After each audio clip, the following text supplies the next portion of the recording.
Une bonne nouvelle. Et si nous partions en retraite à 40 ans? Et c'est possible. Et c'est possible. Regardez. Alors que les contestations contre le recul de l'âge du départ à la retraite font toujours rage dans l'Hexagone, Victor Laura vient de sortir un ouvrage dans lequel il fait une affirmation choc. La retraite à 40 ans, c'est possible. Devenu rentier à 30 ans, celui qui a travaillé dans le monde de la finance avant de diriger une start-up a pu cesser de travailler très jeune. J'ai 33 ans et je suis à la retraite. À travers son livre, le jeune homme souhaite aujourd'hui nous livrer ses précieux conseils pour accéder à une liberté financière. Alors comment y est-il parvenu? La retraite à 40 ans, c'est possible. Victor Laura nous explique comment faire ce soir dans TPMP. La retraite à 40 ans, c'est possible, Victor Laura. Alors, c'est pas les numéros du loto, hein. C'est vraiment une vraie technique pour ne plus travailler. Je vous avoue qu'on est un peu sceptique sur le principe. Quel âge avez-vous? Alors là, j'ai 34 ans. 34 ans, donc un an de plus que d'accord. Vous ne travaillez plus? Alors, je travaille toujours. Ah, vous travaillez toujours? Je travaille toujours, oui. D'accord. Et vous avez mis au point une méthode qui devrait nous permettre à tout arrêter à 40 ans. C'est ça. Donc, c'est une méthode qui vient des États-Unis, donc anglicisme, hein, ça s'appelle FIRE. Financial Independence Retire Early. Alors, retire, c'est la retraite. Ouais, Early, c'est tôt. C'est ça. Fire, c'est le feu. Oui, dans le sang, oui. Donc, c'est mets le feu à ta vie et arrête-toi de bosser. Exact, voilà. À 2 capis près. D'accord. Alors, expliquez-nous, parce que là, je vois des gens là, qui s'interrogent quand même. Donc, des personnes qui ont travaillé pendant 40 ans. Qui ont 2 fois 40 ans et qui se disent quand même, j'ai travaillé 40 ans de trop, en fait. Donc, on est quand même intéressés. Alors, il y a un certain nombre de règles à suivre. C'est ça. Première règle. Première règle, c'est de savoir ce qu'on veut dans la vie. Donc, ce qu'on veut, c'est... Moi, je vous réponds, hein, moi, du pognon, par exemple. Alors, oui, alors ça, c'est un peu plus compliqué. Après, il y a d'autres de stades. Donc, Benjamin, je vous ai suivi. Vous, je pense que c'est plutôt dans les 100 millions, je crois, être riche, etc., ce qui est intéressant. Alors, on en parlera après de ça. Donc, en tout cas, pour les autres personnes, c'est de se dire, OK, où est-ce qu'on veut habiter? Qu'est-ce qu'on veut faire? Est-ce qu'on va avoir des enfants? Est-ce qu'on va avoir des parents à charge? On prend tout ça, on fait un budget de ça, et on sait de combien on a besoin tous les mois, en fait, pour vivre. D'accord, moi j'ai 6 enfants par exemple. Alors dans ce cas-là, ça fait que beaucoup là, ça commence à taper. Et en plus, si on vit à Paris, si on aime bien les belles choses, dans son quotidien, ça peut faire beaucoup d'argent. Il y a une question que vous posez qui est intéressante, c'est pouvoir vivre dans ce qu'on veut ou dans ce qu'on peut. Oui, c'est ça. Moi je voudrais bien tout en fait. Mais en fait, dans votre cas, pendant pas mal de temps, c'était possible. Parce que vous étiez, vous êtes très successful, vous étiez très successful sur TF1, beaucoup d'argent, donc on peut faire ce qu'on veut. Ça va. Mais pour la plupart d'entre nous, il y a des moments, il y a des limites. Ce que vous avez aujourd'hui, il y a des limites. On peut plus. Voilà, on peut plus. On peut plus partir. On est limité, on va pas se mentir, on est limité. Et quand on est limité, il faut se dire, OK, déjà, il y a ce qu'on veut d'un côté, et après, qu'est-ce qu'on peut réellement faire? Et après, il faut trouver Donc en fait, c'est faire un état des lieux. Et voilà, j'ai un enfant, 2 enfants, ou je veux 1 ou 2 enfants, me marier. Alors, le mariage étant voilà, c'est voilà. Donc ça peut coûter un peu cher, surtout quand on divorce. Donc savoir où on va, savoir si on va aider ses parents ou pas. Ça c'est vrai que si on a ses parents à charge, ça change quand même la donne. Ah oui, je vous pense. C'est très cher. C'est très cher. Alors ça dépend. Mais alors en gros, en faisant un peu cette formule, je me fais un peu l'avocat du diable. Hein. Je pense que tout le monde sera d'accord avec moi. Si on fait un peu cet état des choses. Quels sont les gens ou combien il y en a qui peuvent se dire OK, moi c'est bon à 40 ans. Je crois que 9 sur 10, voire 10 sur 10, ils disent bon, mais je peux pas avoir la retraite à 40 ans. Alors, dès qu'on fait ça, déjà, on estime la somme. Et après, effectivement, quand on regarde... Alors après, si on regarde la France de façon générale, après, il faut se lancer dans un mouvement. Il faut comprendre, est-ce qu'on est capable de le faire ou pas? Alors, vous pouvez vous arrêter de bosser. Vous pourriez. Alors, moi, j'ai arrêté déjà, j'ai quitté mon emploi quand j'avais 32 ans, du coup.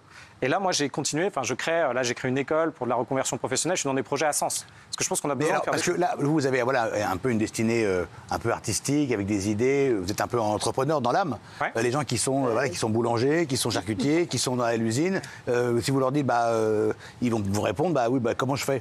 Alors, comment on fait concrètement? Une fois qu'on a ce budget-là, il y a plusieurs étapes. Première étape, on reprend en main ses finances. Donc, en gros, il y a des gens qui reprennent en main pas grand-chose, ça va vite être repris en main. Oui. Ils ont déjà plus de pognon le 15 du mois, donc ils vont prendre en main quoi?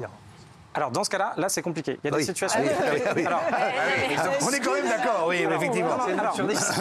Non, en fait, 9 sur 10, je ne suis pas sûr que ce soit 9 sur 10, mais en tout cas, en fait, il y a différentes choses. Donc, il y a des personnes qui, d'un côté, peuvent être à la fin du mois et encore avoir des revenus. Là, c'est bon. Et encore avoir des fonds. Et sinon, il y a les autres personnes où il faut trouver des solutions. Et les solutions, il n'y en a pas 36 000. Donc une fois, alors je prends du principe qu'une personne est capable en fin de mois d'être dans une situation où elle peut avoir de l'argent de côté. Une fois qu'elle a fait ça, il y a plusieurs éléments. Premier élément. Mais là, il y a des gens qui nous regardent, qui hurlent devant leur télé, je vous le dis. Il y a des gens qui font le choix entre un steak et autre chose, et vous leur expliquez que tout le monde pourra mettre 10 balles de côté. Honnêtement, je pense pas. Alors, moi, je ne pense pas non plus. J'ai pas dit que tout le monde pouvait le faire. Après, avec quel métier on peut faire ça pour être très concret? Parce que franchement, 90% des métiers, on ne peut pas du tout faire ce que vous appliquez. Avec quel métier on peut faire ça?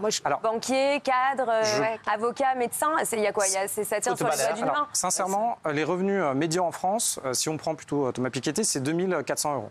Ça, c'est par foyer. Hein. Non. Par personne. 2400 euros le 2400 euros. moyen. Si on prend l'INSEE, c'est 1850. Si on prend les revenus totaux, parce qu'il y a les aides, etc., c'est 2400.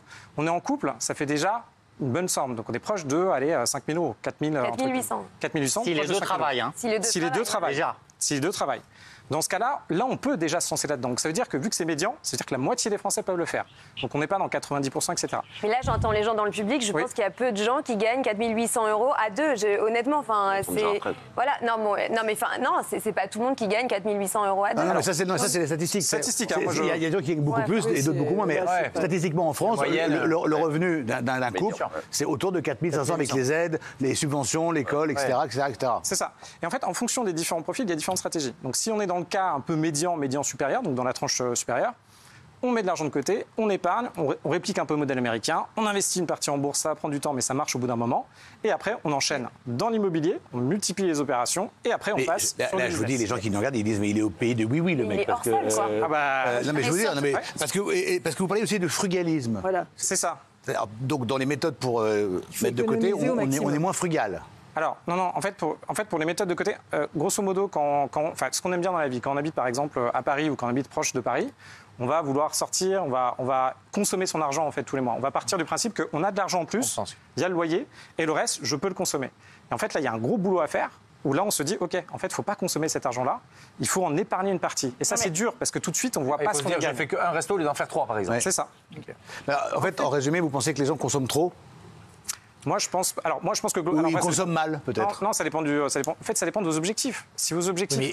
Mais honnêtement, j'essaie de comprendre, parce que je pense qu'il y a des gens qui ne comprennent pas du tout ce que vous racontez. D'accord. Quand on est dans une situation compliquée et qu'on compte tout, déjà, je ne vois pas comment on peut expliquer à des gens d'être un peu moins frugal, vu qu'ils n'ont déjà rien, de moins s'acheter de fringues, ils n'en achètent jamais, de moins les restos, ils n'y vont jamais, et de mettre un cinéma sur deux, alors qu'ils n'y vont pas. Il parle de ceux qui peuvent, donc comment le faire, en fait. Et en plus, dans un contexte économique, on n'arrête pas de dire que c'est une catastrophe totale. Donc c'est compliqué d'entendre ça. J'espère que vous avez peut-être raison, mais c'est compliqué à mettre en œuvre en tous les cas. Est-ce que c'est pas réservé à une élite en fait, votre méthode? Pour moi, c'est réservé aux 50%. Alors ça dépend comment on le fait et comment on le voit, mais en tout cas, cette partie où on économise, etc., c'est pour 50% des Français qui sont au-dessus du revenu médian. Donc il y a 50% des Français. Ah, d'accord. Donc là, déjà, on a ça. Pour ceux qui sont dans d'autres situations où là, c'est vraiment précaire, il y a d'autres choses à faire.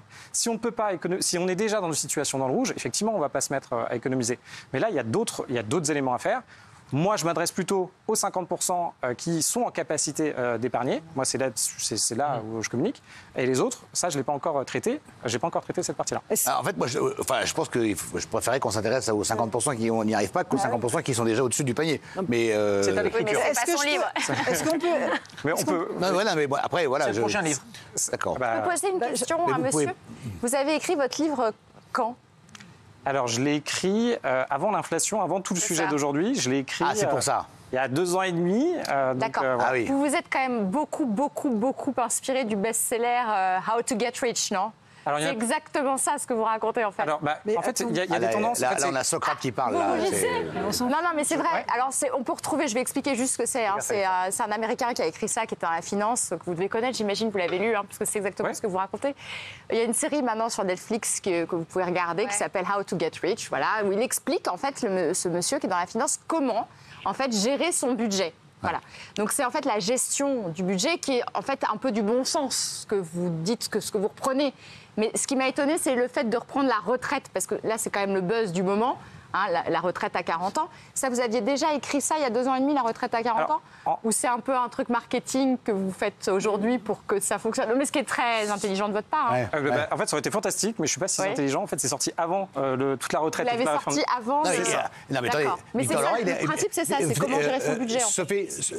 Comment investir, surtout. Sophie, on dit de Victor Lorat qu'il est visionnaire, parce qu'il a quand même des vrais conseils pour essayer d'améliorer les choses. Parce que là, je vous taquine un peu, parce que c'est vrai que le contexte fait que ça doit hérisser les poils des gens qu'on explique ça. Non, mais il a raison. Mais vous avez forcément, enfin, vous avez sûrement raison. Hein. Non, mais il a raison, parce que quand on regarde la série, justement, qui est vachement intéressante, on se rend compte, finalement, et personnellement aussi, qu'on ne sait pas gérer son budget, quelles que soient les ressources qu'on a. Voilà. Donc ça, c'est intéressant en cela, ce que raconte monsieur, c'est effectivement que l'on ait tant ou que l'on ait plus ou que l'on ait moins, la gestion du budget, c'est quand on se planche véritablement sur ses comptes. Et vous avez réussi. Quelle est votre fortune aujourd'hui alors?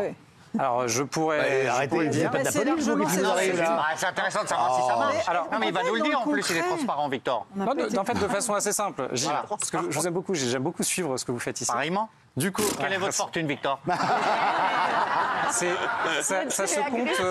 En fait, quand vous faites les calculs, pour faire une réponse simple, en gros, si vous voulez 2 000 € par mois, il faut avoir 600 000 € investis. Avec 2 000 € par mois, oui. Non, pour avoir 2 000 €, il faut avoir 600 000 € d'investissement. 600 000 € investis, et là, vous vivez avec, si c'est bien placé, c'est pas ouf comme rentabilité quand même. Hein. C'est pas ouf, mais c'est censé être stable dans le temps. Bon, après, il faut ces investissements qui, normalement, marchent dans pourquoi vous me regardez quand vous dites ça? Pourquoi vous me regardez quand vous dites ça? Je vous sens un petit peu taquin. J'ai pas toujours bien placé mes sous, très mal d'ailleurs. Mais alors, moi, j'aimerais qu'on donne des conseils, parce que le nœud de tout ça, enfin, le problème de tout ça, c'est qu'effectivement, on surconsomme et on consomme mal. Et il y a vraiment des choses à savoir pour consommer et se faire autant plaisir en dépensant beaucoup moins. Quels sont ces conseils? Alors, les conseils de façon globale, c'est au lieu de penser à un budget, c'est de se dire, OK, je peux aller par exemple une fois au restaurant par semaine ou toutes les 2 semaines pour 20 €. Déjà, c'est fixé et après, on ne dépense que ça. 20 €? 20 €, ça dépend où on vit, ça dépend où on habite. Je fais une entrée en fait. Je fais une entrée par semaine. Pas à Paris. Paris maintenant. Lui, il va au coste, forcément. C'est 20 € la laitue. Non, mais alors en vrai, ça fonctionne pour tout le monde. Hein. Donc en fonction du budget de chacun, si vous avez un budget supérieur, vous pouvez dire, OK, je vais une fois au restaurant, c'est 100 € par semaine, si ça vous permet derrière d'atteindre votre objectif. Et après, vous faites la même chose pour les vacances. En fait, vous faites des paquets pour chacune de vos dépenses et vous faites des réflexes. Et une fois que vous avez ces réflexes-là, vous ne pensez plus. Par exemple, vous savez ce que vous allez dépenser à chaque fois que vous y allez. Ça, c'est pour encore une fois le cas des personnes qui sont dans les 50%. Il y a aussi une technique il y a anticiper ses vacances très en avance pour en payer un petit bout tous les mois. Ouais. Comme ça, on ne le sent pas passer. C'est ça, vous faites du budget. C'est pareil, vous voulez acheter un nouveau téléphone. En fait, vous savez que votre téléphone, vous le gardez 3 ans. Et du coup, tous les mois, vous mettez 10 € de côté pour votre téléphone. Ouais. En fait, ça vous permet de vous responsabiliser par rapport au coût que vous avez réellement et ce que ça vous coûte concrètement. Est-ce que ça explique aussi, il y a une explosion de tout ce qui est magasin d'occasion. Et honnêtement, quand on voit ce qu'ils font en occasion, c'est totalement reconditionné. C'est en parfait état. Ouais. Oui. Et on gagne quoi? On gagne 50%, 60%? Ça dépend. On peut gagner effectivement, alors je ne sais pas, mais au moins 50%. Enfin, ça dépend des versions et de ce qu'on achète, etc. En fait, l'enjeu, c'est de se dire que finalement, là, on nous vend des choses qui sont neuves. On va nous vendre des. Alors maintenant, tout le monde le sait, on utilise Vinted, on utilise des marques qui nous permettent d'acheter, des sites qui nous permettent d'acheter d'occasion. Mais en fait, il faut se mettre dans une réflexion où il y a des choses qui ne nous apportent pas forcément plus de bonheur. Donc, par exemple, aller prendre une bière avec un ami dans un bar où la bière elle est à 3,50 €. Est-ce que ça change vraiment quand c'est un ami ou d'aller dans un endroit où la bière coûte 20 €? Ça change peut-être pas grand-chose. 20 € vous y allez quand même. Je sais pas où vous allez, mais 20 € la bière, ça commence à... Au même endroit que le resto. Oui, il y a la laitue à 20 balles, ouais, c'est ça. Oui. Donc il y a des réflexes comme ça sur la partie de la gestion financière et c'est surtout de comprendre ce qu'on dépense et comprendre si c'est bien pour nous ou pas. Oui, Sacha. J'ai beaucoup de respect pour vous, Monsieur Laura, mais lorsque on voit votre livre, La retraite à 40 ans, du coup, on idéalise une retraite jeune. Et en fait, jusqu'à cette retraite-là, on se prive. On se prive d'aller au restaurant, on se prive de faire plaisir à ses parents, on se prive d'aller en vacances dans des beaux endroits. Vous avez même, je crois, une technique pour dire, voilà, si on veut s'acheter des trucs, on doit faire un top 5. Et si celui qu'on veut s'acheter, il est encore dans le top 5 3 mois après, on peut se l'acheter. Ça veut dire qu'on ne peut pas se faire des kiffs. Non, mais ça veut dire qu'on ne peut pas se faire des kiffs. Et lorsqu'on arrive à 40 ans, par exemple, nos parents, ils sont peut-être un petit peu plus vieux. Donc c'est compliqué de partir en vacances avec eux. C'est compliqué de les amener faire des activités, de profiter, etc. Donc ça veut dire qu'on a tout un pan de la vie où on est jeune, où on est dynamique, etc., où on ne profite pas, on doit mettre à gauche. Déjà que c'est compliqué de mettre de l'argent de côté, ça veut dire que là, on se prive de tout jusqu'à 40 ans. Jeune. Oui, mais d'accord, mais sauf qu'après, c'est compliqué. En tous les cas, moi, je vous dis une chose. Là, honnêtement, si vous voulez améliorer votre façon de consommer, vous interroger sur comment on peut consommer mieux, consommer moins, moi, je vous conseille fortement la retraite à 40 ans. Merci beaucoup, monsieur Arca. Merci beaucoup.